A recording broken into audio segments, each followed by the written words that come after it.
Crayons never lie. They simply color the silence we pretend not to hear. I first understood that the center of our family table had shifted the night my little brother, Lucas, slid a sheet of printer paper across the varnished oak and waited for applause. We were gathered in the warm hum of the kitchen. Mom ladling tomato soup, Dad thumbing work emails behind his glasses, the ceiling fan pushing around the smell of rosemary bread. I dropped in on a tight 30-minute window between deadlines, still wearing my train-wrinkled blazer, my phone throbbing with Slack notifications like a second pulse. "I drew us," Lucas announced, 8 years old and proud-chested, dimples deep enough to hide secrets. The portrait was simple. 5 uneven stick figures, each capped with wiry hair and bubble smiles. Mom's red curls, Dad's square spectacles, Lucas's trademark lightning bolt scar from a clumsy bike trick, our teenage sister Emma's earbuds dangling like small commas.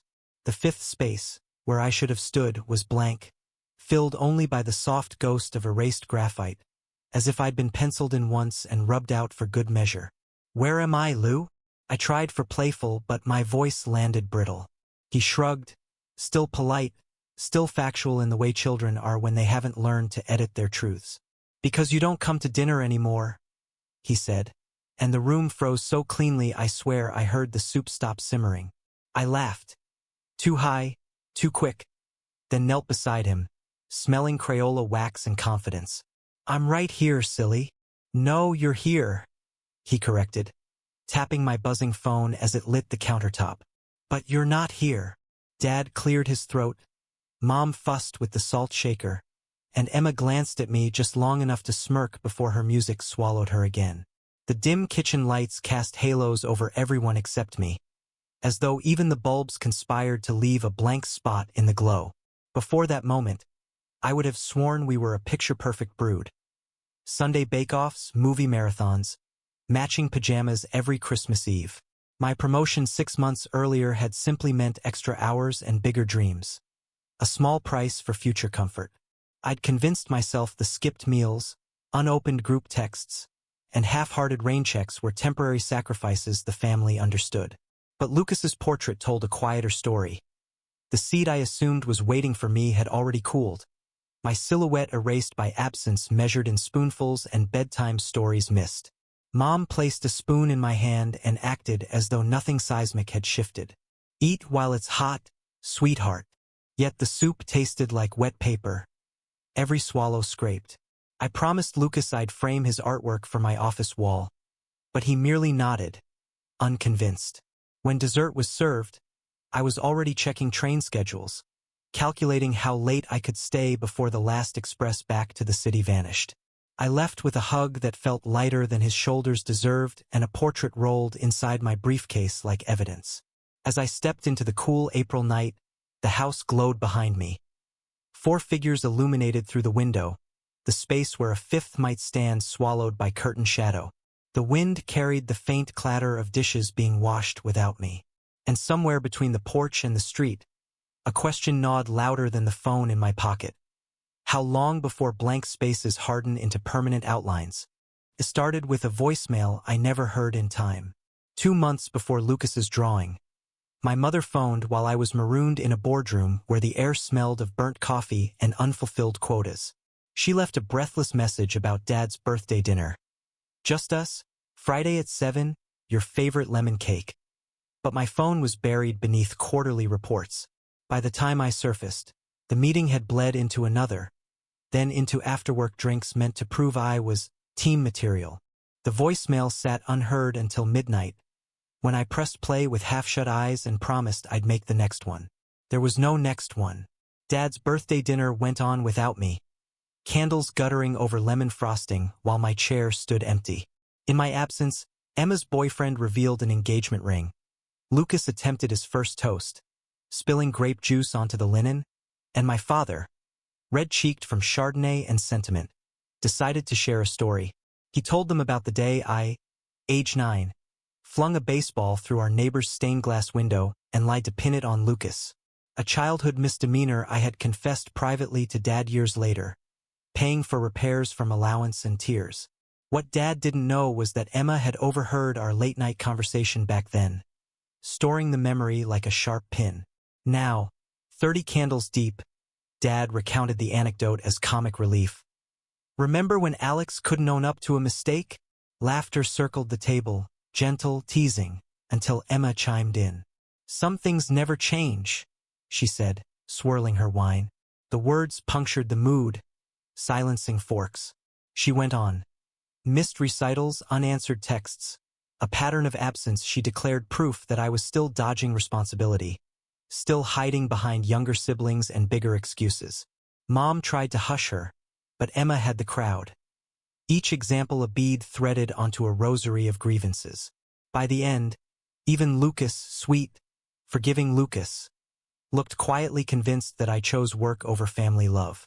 I wasn't there to explain that the promotion's demands were temporary, that the apartment rent swallowed half my salary, that exhaustion sometimes felt like drowning with my eyes open. I wasn't there to remind them of the nights I stayed up helping Emma draft college essays, or the weekends I taught Lucas to ride his bike while Dad traveled. I wasn't there, full stop. A single, unchallenged narrative hardened into truth. The next morning, the family group chat buzzed with photos. Dad blowing out candles, Emma flashing her ring, Lucas grinning purple-lipped. I scrolled through the images at my desk, heart thudding, until I reached the final photo. My empty chair, captured by someone's mischievous impulse. Beneath it, Emma's comment, guess some seats are easier to fill than others. 10 thumbs up followed, including Dad's. I fired off an apology paragraph so long my thumbs cramped, promising Sunday brunch, movie night, anything but silence answered. For the first time, our chat continued without the courtesy of emoji acknowledgments. The void felt heavier than outright scorn. 2 weeks later, Dad forwarded a family reunion invitation, addressed to Mr. and Mrs. Carter, Emma +1, Lucas. My name absent. When I called to ask if it was an oversight, he sighed into the receiver. Alex, you're always so busy. We figured we wouldn't impose pressure. His voice was soft, paternal, devastating. I tried to protest, but he ended the call on a polite cough, like closing a door between us. Suddenly, every ordinary family ritual became a vote I was losing in absentia. Movie nights were named after me but scheduled without me. Inside jokes cemented while I refreshed spreadsheets. Each missed appearance confirmed Emma's story until even Mom, my evergreen defender, began to sound weary of defending. They just need time, she whispered during our dwindling calls. Time, it seemed, was the only currency I no longer owned. The betrayal wasn't a single dagger. It was a drip feed of agreed-upon disappointment, a chorus line of small nods that turned my seat at the table invisible. I felt like a ghost haunting a house that refused to admit it once kept space for me. Worst of all, my absence had been self-inflicted, and therefore indefensible. How do you argue you meant to stay when every footprint points toward the door? By the time Lucas slid that portrait across the table, the family had already penciled me out. My crime, being elsewhere too often for them to remember how fully I once belonged. Their verdict, erasure by unanimous consent. I left that night clutching a rolled drawing of my own disappearance, tasting the metallic afterburn of betrayal committed without malice, yet no less lethal for its politeness. The slow implosion began with a single typo buried deep in a quarterly forecast. An extra zero that turned a modest revenue jump into a fairy tale surge. I'd caught the mistake on the subway ride home, eyes blurring under flickering fluorescent light, but by then the slide deck had already hit the executive inboxes. Monday morning arrived with a carnivorous hush. Finance flagged the numbers, legal panicked, and my director, normally all pep talk and enamel-white confidence, summoned me with a curt explain. I fumbled through a mea culpa, voice cracking over the word oversight, yet I couldn't stop thinking about Lucas's empty portrait slot. That distraction read as indifference. HR insisted I take performance leave, while an audit traced every spreadsheet I'd touched. The company badge that once opened glass doors now flashed red, mocking me with each thud of denial. Paychecks froze. Rent did not. Friends, who once envied my meteoric grind, ghosted within days. Networking circles tightened the moment they smell sinking. My city apartment shrank. First the couch went on Facebook Marketplace, then the investment espresso machine, then the frame degrees my parents once hung with pride. Each sale felt like peeling off layers of an identity no one planned to claim. Nights stretched feral. I'd sit cross-legged on hardwood, scrolling the family chat I'd muted out of shame, watching new photos cascade. Emma hosting engagement brunches, Dad grilling burgers under fairy lights, Lucas winning a school art fair. His prize portrait showed 4 bold silhouettes beneath a rainbow sunset. He looked happy, complete. I double-tapped the picture out of reflex. No one liked my reaction. Isolation turned the apartment into an echo chamber of what-ifs. The fridge hummed louder than my pulse. Street sirens felt aimed at me. I drafted unsent apology letters, torn between anger. They erased me, and guilt. I handed them the eraser. Therapy apps blinking free trials mocked my dwindling bank balance. One dawn, I caught my reflection in the dark window. Jaw stubbled, eyes raw, shoulders collapsed inward like folded wings. I whispered, maybe they were right. And the glass whispered the words back. Suicidal ideation crept in the way frost claims a windshield. First a lace of delicate thoughts, then an opaque certainty. I began crossing busy intersections a shade too slowly, daring horns to rewrite the narrative. Subway platforms became test arenas of willpower. Stand behind the yellow line, count passing bolts, remember Lucas's freckles. Each survival felt accidental. Violence arrived in small doses. A mugger outside the bodega who decided my empty wallet wasn't worth the swing. A drunken altercation at a dive bar where I barely defended myself just to feel contact. I walked away with a split lip and the realization that pain, at least, confirms existence. Rock bottom announced itself late one rain-heavy Thursday when the landlord taped a final notice to my door, and my phone buzzed with a push alert that my bank account had slipped into overdraft fees. $44 negative. Outside, thunder rattled windows like a debt collector. Inside, I sat in the dark, clutching Lucas's original portrait, the erased outline glowing ghost pale under a street lamp spill, and wondered which blank space would swallow me first, the one on the page or the one inside my ribcage. The knock that changed everything came an hour later. But that belongs to the next chapter. The knock rattled with swollen by rain, a thin, insistent rhythm that refused to be a storm's trick. I opened the door expecting the landlord, maybe a cop sent to oversee the eviction. Instead, there stood Jonah Park, junior analyst, the kid I used to mentor over burnt coffee and Excel macros. His hair was plastered to his forehead, suit jacket limp, and he clutched a plastic grocery bag the way divers clutch air tanks. Alex, he breathed with an urgency that felt 13 floors too high for friendship. I've been ringing for 10 minutes. I stared, barefoot on cold boards, Lucas's portrait still in my hand. How did you? HR called me. He cut in, glancing past my shoulder at the barren room. They finished the audit. They know the typo wasn't fraud, just fatigue. But corporate's still letting you go. Liability optics. He swallowed. I figured you'd need something. From the bag he produced a thermos, 2 protein bars, and an envelope warped by rain. Inside, a signed letter clearing me of misconduct. No job restored, but reputation unshackled. And a printout from Jonah's aunt, who ran a cash-strapped community center in Queens, seeking part-time grant writer/accountant. Stipend plus transit. Jonah had pitched me as overqualified but available. I felt the weight of months tilt. Not lifted, but suddenly movable. Why would you help? I managed. Jonah shrugged, cheeks flushing. Because you helped me. Because burnout isn't a crime. And because no one gets to disappear on my watch. The dam broke. Not tears. Those had long dried into salt dust. But a soft exhale that felt like lungs relearning volume. I packed a duffel in 20 minutes. 2 changes of clothes, toothbrush, Lucas's portrait rolled in a tube. The couch in Jonah's 1-bedroom smelled of Singapore noodles and fabric softener. It felt like a cathedral. Rebuilding was slow, shame-fed, and painfully sober. The first week, I met Jonah's aunt, Mrs. Kwan, who introduced me to the half-lit basement where immigrant kids practiced violin beside flickering space heaters. Grant deadlines loomed. I dove into spreadsheets, grateful for numbers that couldn't accuse me.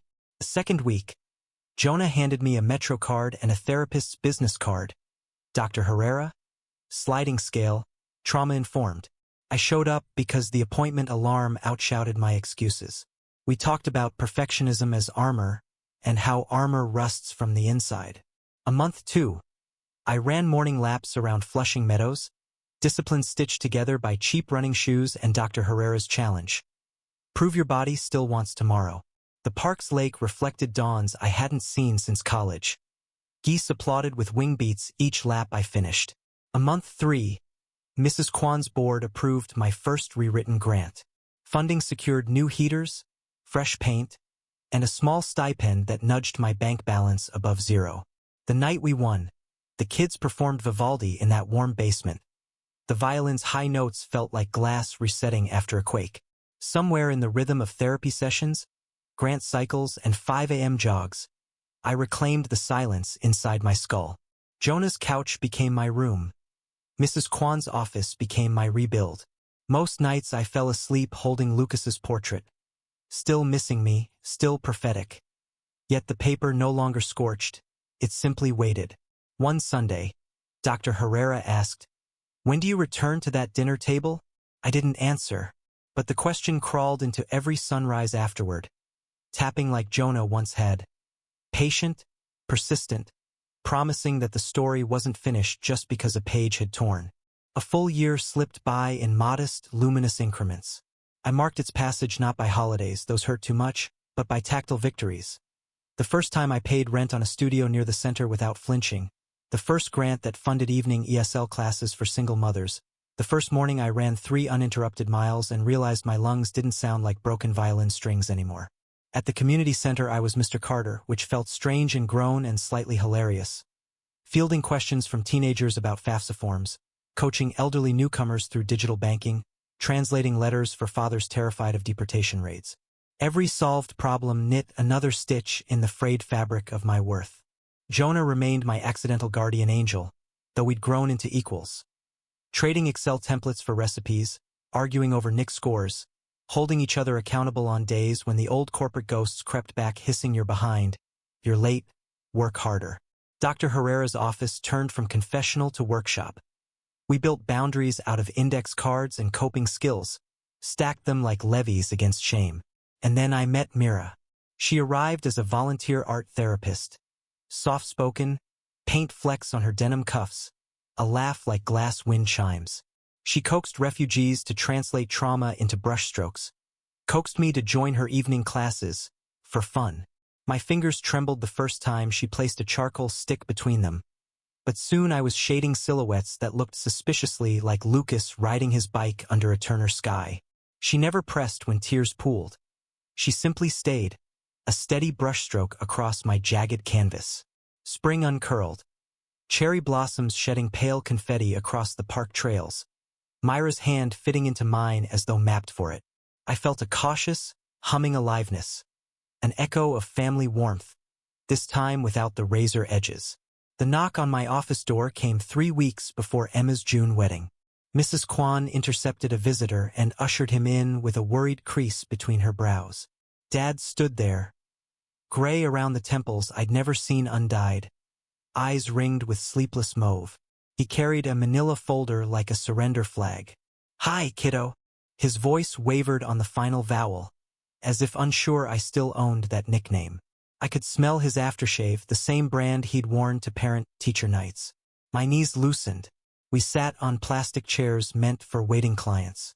He set the folder on the desk, bank statements, legal letters, foreclosure notices.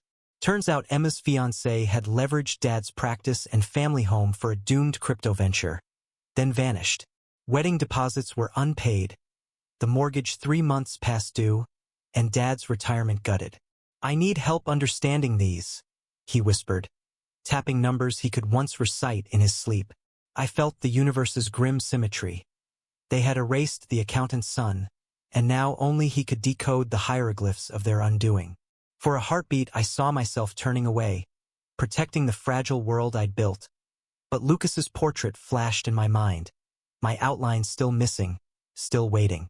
"Where's Emma?" I asked. hiding at Mom's. Too ashamed to face anyone. He swallowed. Lucas keeps asking if you'll come home. The names twisted like barbed wire around my ribs. I looked at my calendar: ESL grading, therapy check-in, a promise picnic with Mira. I saw deadlines I could move, classes others could cover, a life flexible enough to stretch without snapping. I can review everything, I said slowly, but I won't be your scapegoat if this spirals. Full transparency, weekly meetings with everyone, Emma included. And an apology. Not for needing me, for erasing me.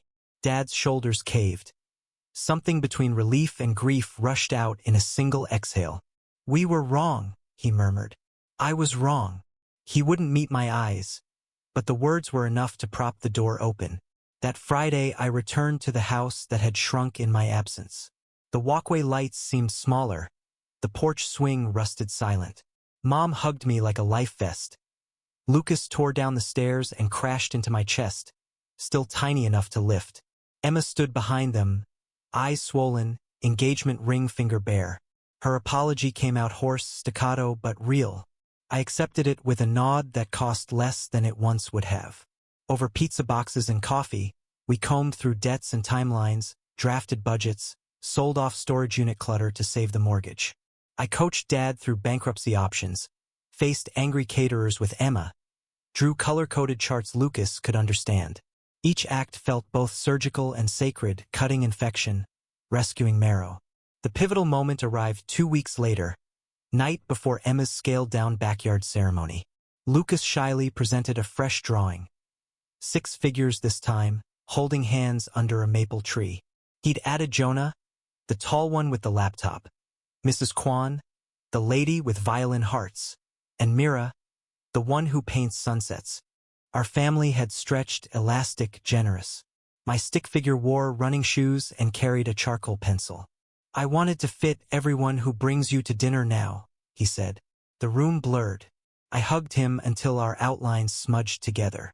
The next day, amid folding chairs and cheap fairy lights, Emma said her vows to herself, promising strength without illusions. Dad toasted resilience. Mom cried. Jonah live-streamed for Mrs. Kwan, and Mira slipped her fingers through mine as if sealing a contract. No one mentioned my past absence. Instead, they asked about grant projects, therapy art, future 5 Burmese chots. Forgiveness did not arrive as a trumpeted victory. It seeped like morning light under a door. Incremental, warm, requiring nothing but presence to grow. I helped my parents restructure finances, then stepped back, refusing the gravitational pull of old patterns. When Dad offered to co-sign a loan so I could return to real accounting, I smiled and said, I'm already where I need to be, and I meant it. 6 months have passed since Emma's backyard vows and the evening Lucas redrew the world wide enough to fit us all. In that half year, the frantic edges of crisis dulled into the quiet arithmetic of maintenance. Budgets reviewed every quarter, mortgage stabilized. Mom back to teaching piano lessons for joy rather than clutching at tuition money. My role gradually shifted from savior to consultant to, finally, invited guest. Free to decline a Sunday roast if I'm chasing grant deadlines or drenching canvases beside Mira in the park. Forgiveness, I discovered, isn't an event. It's a muscle. It aches the first time you flex it, then strengthens through repetition, until lifting old grief feels less like labor and more like familiar choreography. I forgave Dad the moment he admitted erasing me hurt him too. I forgive Emma each time she cracks a joke at her own expense instead of someone else's. I forgive myself every morning my shoes meet pavement and I choose breath over self-reproach. There are fractures that will never quite fuse. When group texts flare with frantic emojis, I still flinch, scanning for subtext. When corporate recruiters ping my inbox, a shiver of prove them wrong sparks before I hit archive. But therapy taught me to notice the tremor, name it, and let it pass. Like weather that no longer dictates the day's worth. The community center thrives. We secured a 3-year endowment. The basement where violins once squealed through drafts now glows with fresh drywall and murals painted by children who learned color names before English nouns. Mrs. Kwan retired one humid August afternoon, handing me her office key and a single directive. Keep the lights on. Outside, Jonah filmed the moment, shouting, "New director in the house." I laughed until my ribs ached, realizing I hadn't heard my own joy echo that loudly since childhood Thanksgivings. Mira and I share a second-floor walk-up where canvases lean against every wall like patient witnesses. Some nights we cook late, music low, and talk about offering art therapy statewide. Other nights we say nothing at all, just watch charcoal shadows lengthen over the floorboards, content in a silence that holds no accusation. I visit my parents twice a month. Dinner is noisy, imperfect. Dad overseasons, Mom forgets ladles, Lucas fact-checks everyone's memories with adolescent authority. There's a new picture frame above the sideboard, Lucas's latest masterpiece. The figures are less stick-like now, limbs fuller, eyes bright. We stand shoulder to shoulder, each outline thick enough to withstand erasure. Sometimes I catch my younger self peering out from the drawing, the boy who hurled a baseball and hid behind lies. I nod to him, as if to say, "We made it." He nods back, unafraid. As for justice, I learned it rarely looks like courtroom verdicts or public reckonings. It looks like Dad sending food bank receipts instead of birthday gadgets, Emma hosting addiction recovery fundraisers in lieu of lavish parties, and me choosing a life where spreadsheets answer to people, not shareholders. Justice is the quiet balance sheet of daily choices redeemed. If you ask whether I'm healed, I'll say healing is the road beneath my sneakers every dawn. Present, persistent, leading forward. Some mornings the path is slick with memory. Others it's radiant under sunrise. Either way, my feet know the rhythm now. I keep Lucas's original portrait in my office drawer, the one with the spectral blank space. Occasionally a kid asks why I keep a mistake picture. I tell them it reminds me what absence costs and what presence returns. Then I roll it up, slide it back, and lock the drawer. Not to hide the past, but to honor it like an old scar that no longer limits movement. Here is the truth I carry. I did not regain the life I lost. I grew a life big enough to include its loss, then kept walking. If you made it this far, you're officially part of the drama.